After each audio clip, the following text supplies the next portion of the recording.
జగన్మోహన్ రెడ్డి వల్ల ప్రజలు ఇబ్బంది పడతా రాష్ట్రం అల్లకల్లోలం అవుతూ ఉంటే జగన్ రెడ్డికి భద్రతా లోపాలు ఉన్నాయని చెప్పి వైఎస్ఆర్ కాంగ్రెస్ పార్టీ నాయకుడు తలసల రఘురాం కేంద్ర హోంమంత్రిని కోరటం, ఆయనకి లేఖ సమర్పించడం జరిగిందట.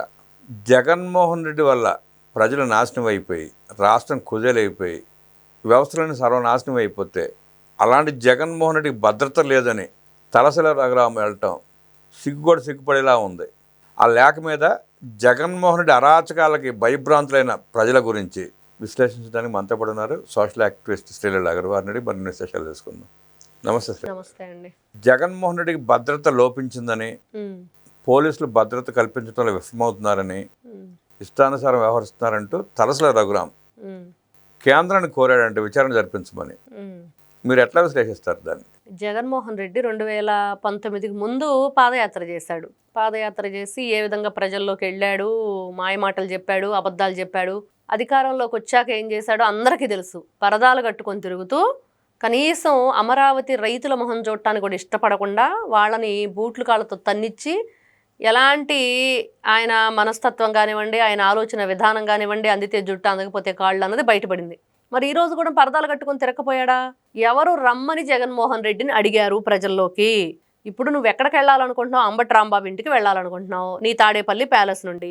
అంటే ఇప్పుడు వాళ్ళ కోరిక ఏంటంటే అప్పట్లో మళ్ళీ ఇప్పుడు కూడా పర్దాలు కట్టి రోడ్డుకి రెండు పక్కల చెట్లు మొత్తం కొట్టేస్తే అప్పుడు ప్రశాంతంగా సాగేది కదా. కూడా కింద ట్రాఫిక్ ఆఫ్ చేసి, అదే వాళ్ళ ఉద్దేశం. స్కూల్స్ కి అన్నిటికి కూడా రోడ్లన్నీ కూడా ఎక్కడ జనసంచారం లేకుండా జగన్మోహన్ రెడ్డి వస్తున్నాడంటే 144 సెక్షన్ పెట్టాలి. ఇంకంతే కదండి. అవును. ఏదన్నా ఒక భయంకరమైన విధ్వంసం జరిగి ఎవరైనా ఇబ్బందికరమైన పరిస్థితులు ఏర్పడ్డప్పుడు 144 సెక్షన్, ఎవరైనా గుంపులుగా ఉండకూడదు. అయినా కూడా మొన్న గుంటూరులో ఏం జరిగింది? ఆర్టికల్ 30 పోలీస్ ఆర్టికల్ నడుస్తుంది, మరి పోలీస్ యాక్ట్ 30 నడుస్తుంది. ఆ పోలీసు యాక్ట్ గురించి ఎవరు కూడా గుంపులుగా కానీ ఇలా జన సమూహం ఉండకూడదు అని చెప్పినా కూడా జగన్మోహన్ రెడ్డి ఏం చేశాడు? మరి ఎందుకు వెళ్ళాడు? రూల్స్ విరుద్ధంగానే వెళ్ళాడు. మరి గుంటూరు మిర్చాటికి వెళ్ళినా, సత్తెనపల్లి ఏదో యాత్ర చేశాడు, పొదిలి వెళ్ళినా, ఎక్కడికి జనాలు వెళ్ళినా, గంజాయి బ్యాచ్ల కోసం వెళ్ళినా, మటర్లు చేసిన వాళ్ళ కోసం వెళ్ళినా, ఎవరి కోసం వెళ్ళినా రూల్స్ అతిక్రమించి వెళ్ళాడు. అనంతపురం ఇప్పుడు ఏదైతే రాయలసీమలో హెలిప్యాడ్ రాపుతాడు, ఆ హెలిప్యాడ్ కేసు ఏంటండి?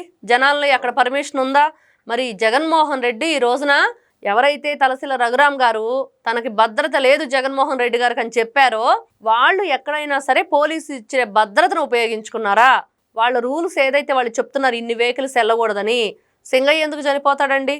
ఇంకొక వ్యక్తి అంబులెన్స్లు ఎందుకు మరణిస్తాడండి? ఇంకొక వ్యక్తి ఊపిరాడకు ఎందుకు చనిపోతాడండి? మొన్న మరి వాళ్ళ పార్టీ కార్యకర్తలు 2 చనిపోయారు. మరి దానికి ఎవరు కారణం? ఎవరికి భద్రత కావాలి? ఈ రోజున ప్రజలకు కావాలి భద్రత. జగన్మోహన్ రెడ్డి వస్తున్నాడంటే అక్కడున్న ఎవరైతే జనాలు ఉంటారో వాళ్ళందరూ కూడా ఎన్ని రకాలుగా ఇబ్బంది పడుతున్నారో, జగన్మోహన్ రెడ్డి వల్ల ఎన్ని అక్కడ ఇబ్బందులకు గురవుతున్నారో అందరికీ తెలుసు. ఈ రోజున కొత్తగా జగన్మోహన్ రెడ్డికి భద్రత కావాలి అంటే మరి ఇప్పుడు దాదాపుగా అతను అధికారంలో ఉన్నప్పుడు 900 పైనే భద్రతా సిబ్బంది ఉన్నట్లున్నారు. ఇప్పుడు కూడా Z+ భద్రత ఉంది. మరి Z+ ఉంది కదా, ఇంకేం కావాలి? ఈయన ఎంతసేపటికి ఏదో ఒక విధంగా ఇలా న్యూస్లో వైరల్ అవ్వాలి, ఏదో ఒక విధంగా ప్రభుత్వం మీద ఇదిగో ప్రభుత్వం వల్ల నాకు ఈ తప్పిదం జరిగిందని ఒక అభూత కల్పన చేస్తూ అబద్ధాలు చెప్తూ వీళ్ళు పదే జగన్మోహన్ రెడ్డి గారు లాస్ట్ టైం కూడా ఒకసారి ఇట్లానే అన్నారు, నాకు భద్రత లేదని. ఏం లేదండి, మొన్న ఏం జరిగిందంటే జగన్మోహన్ రెడ్డి గారు ఏదన్నా ఈ కోర్టులకు కానీ ఇక్కడికి హాజరవ్వాలంటే నాకు భద్రత ఇదయిద్ది, జనాల్లోకి రాను అని చెప్పి చెప్తున్నాడు కదా. ఇప్పుడు అంబటి రాంబాబు ఇంటికి, జోగి రమేష్ ఇంటికి, ఇంకా చాలా అతను చేసిన రాష్ట్ర వ్యాప్తంగా ప్రోగ్రామ్స్ ఏవైతే ఉన్నాయో వాటన్నిటికీ ఎలా హాజరయ్యాడు అనే క్వశ్చన్ రైజ్ అవుతుంది. దానికని చెప్పేసి ఇప్పుడు భద్రత లేదని చెప్పి కొత్త డ్రామా మొదలు పెట్టారు. అంటే ఇప్పుడు కూడా భద్రత లేదు, అయినా కూడా మేము వెళ్ళాము అన్నట్లు క్రియేట్. మరి అట్టాగా కోర్టు కూడా రావాలిగా. మరి అంతే, అదే మరి నీకు భద్రత ఉన్నా లేకపోయినా భద్రత లేదు అని నువ్వు చెప్పుకుంటున్నావు, సరే నీ మాట ప్రకారమే, మరి ఎందుకు వెళ్ళావు? అంటే ఇప్పుడు ఎన్ని పరామర్శలు కావాలని చేయడం కాదు, కోర్టు వాయిదాలు ఎగ్గొట్టాక ఎత్తుగడ అంతే.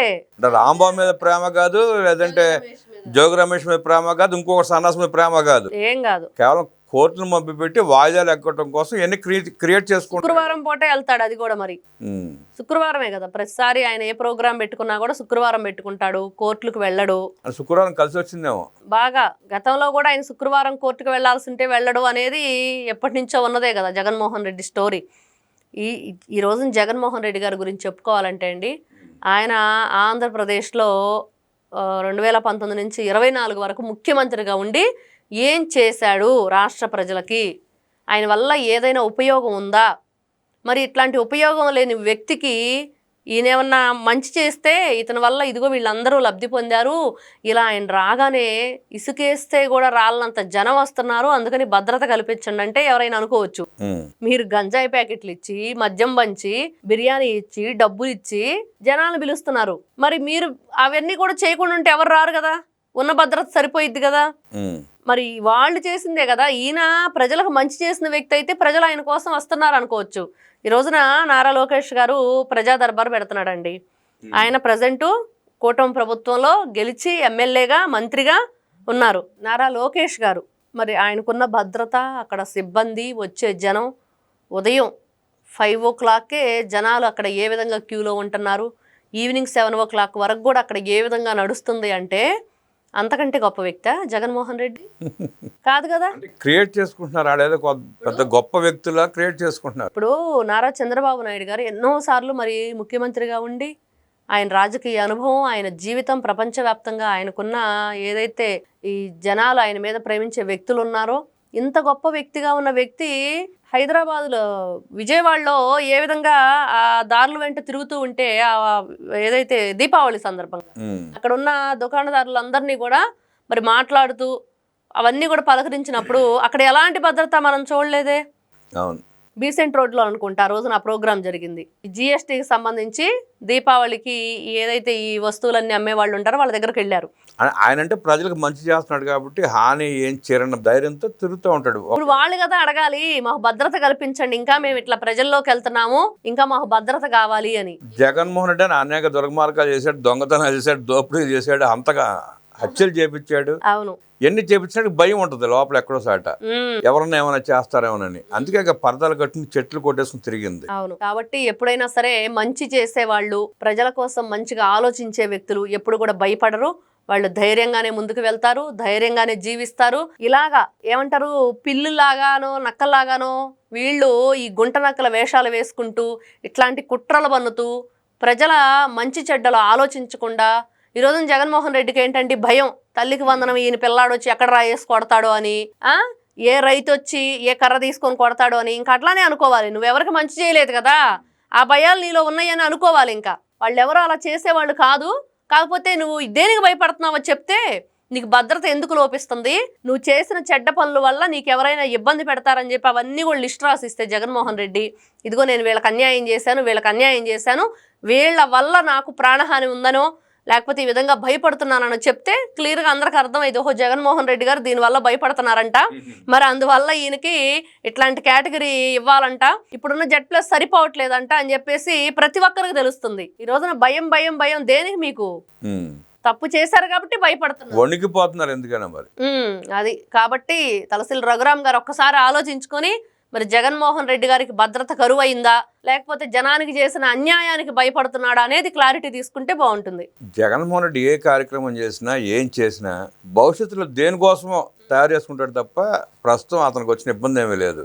అవును, కేవలం కోర్టుల వాయిదాలు ఎగ్గొట్టడానికే ఇలాంటి ప్రేరేపిత పరామర్శ యాత్రలు చేసి ఈ వీడియో ఫుటేజీలని కోర్టులో సబ్మిట్ చేసి వాయిదాలకు వస్తే భద్రత లోపిస్తుంది, నేను వస్తే ఇబ్బంది అవుతుంది అన్న సీన్ క్రియేట్ చేసి వాయిదాలు ఎగ్గొట్టడానికి ఇలాంటి పిచ్చి ప్రయత్నాలు చేస్తున్నారంటూ విశ్లేషించిన శ్రీలీలా గారికి ధన్యవాదాలు తెలియజేస్తూ నమస్కారం.